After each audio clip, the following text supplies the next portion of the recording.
मस्त असा 2 लेन हायवे आणि नेमकं मोकळं होण्यासाठी थांबलो होतो जरा.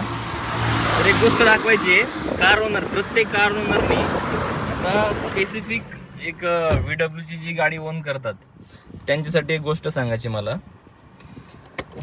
हे दिसतंय 19.3 ॲव्हरेज. हे का निघलं, कसं निघलं, त्याच्या मागचं कारण म्हणजे, आणि गाडी ॲव्हरेज देते 15 ते 20च्या मध्ये ना ॲव्हरेज येते गाडी. फक्त ते काढणारा पाहिजे, व्यवस्थित हँडलिंग. आता गाडी कशी चालवायची त्याच्यावरती पण सगळं ॲव्हरेज डिपेंड करतं. मी टोटल इथे दाखवतो travel time, distance. Since refuel केल्यापासून मी 97 किलोमीटर चाललेलो आहे. तर आपली इकॉनॉमी आलेली स्टार्ट केल्यापासून 18.8, देन लॉंग टर्मची 18.8 आणि सिन्स रिफ्यूल 19.3. ही का आली?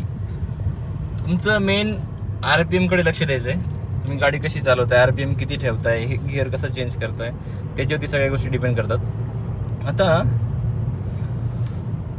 टाइम टू टाइम जर गिअर चेंज केला, 2-2.5च्या पुढे RPM जर नाही जाऊ दिलं ना, तर गोष्टी एकदम प्रॉपर चालतात.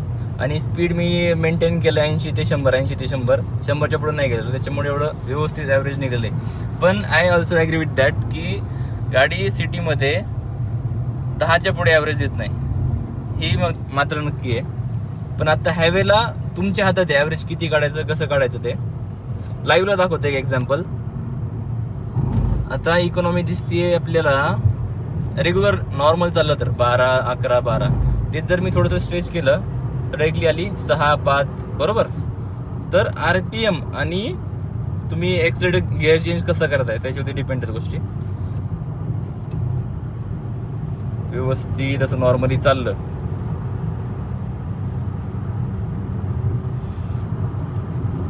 तर नक्कीच तुमच्या ॲव्हरेजमध्ये फरक पडेल. आता हे ट्रॅफिक असे, सपोज एखादी येडी असत, हे लोक तुम्ही आता नॉर्मली चाललेले आहेत, पण आता तुमचा मोसम प्रॉपर गाडीने पकडलेला आहे, हे दोन्ही सोबत आलेले आहेत. मग तुम्ही काय करायचं, तोपर्यंत प्रॉपर तेवढंच फक्त ॲक्सिलेटर सोडून द्यायचं, गाडी इथपर्यंत त्याला पुढे निघू द्यायचं. रोड मोकळा झाल्यानंतर मग पुढं आपण ओव्हरटेक करू शकतोय. नंतर ते जायचं फास्टमध्ये, तिचं ब्रेकिंग करायचं, ब्रेक पॅडचा पण विषय होतो, तुमचं ॲव्हरेज पण ड्रॉप होतं. आता हे बघा, मध्ये गॅप दिसला आपल्याला, मग तुम्ही डायरेक्टली ओव्हरटेक करू शकताय. मग तो एक टाइम आहे ना, गाडीला प्रत्येक वेळेस तुम्हाला एनर्जी यूज करायची, परत ब्रेकिंग करायची, त्याच्यामुळे प्रॉब्लेम होऊ शकतो. तर नक्कीच तुम्ही तुमच्या गाडीचं ॲव्हरेज इम्प्रूव्ह करू शकताय प्रॉपर हँडलिंग करून. आता हे बघा, आता हे अल्टो आलं,